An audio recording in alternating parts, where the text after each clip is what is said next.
I'm a person who, first of all, is very interested in addiction, and I'm very interested in people having control over their own lives, and I'm interested in that both from a scientific standpoint and from a political standpoint. So I'm a person who combines a feeling that telling people their powerlessness, telling people they're powerless or that a substance overwhelms them is not good.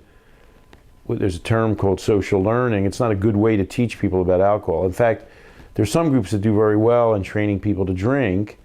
Jewish people, Italian Americans, Chinese people. And what they tell people is you control how much you drink and how you behave when you drink. There's no such thing as loss of control. Jews as a group don't believe in loss of control, and they teach their children not to believe in loss of control, and their children don't display loss of control. Teaching people, on the other hand, that alcohol is an overwhelming experience is nothing but a self-fulfilling prophecy.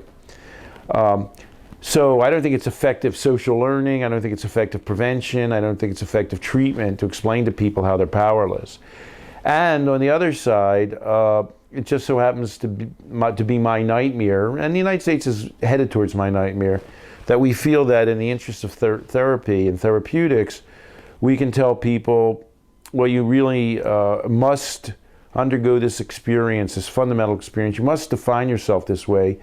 You must try to get better from this problem the way we tell you. And under the guise of medicine, really we're dictating people's personal lives, their deepest feelings about themselves. I'm also an attorney, and I've defended people in cases where that's true. And it's tough to defend because people say, well, we're dealing with their alcohol problem. And you say, you're telling them how to think about themselves. You don't have a right to do that. And in our modern medical society, the feeling is, sure, we can tell people to do that. We'll tell them to do whatever we think they need to do in terms of our sense of what's going to make them less likely to be an alcoholic or have a drug problem.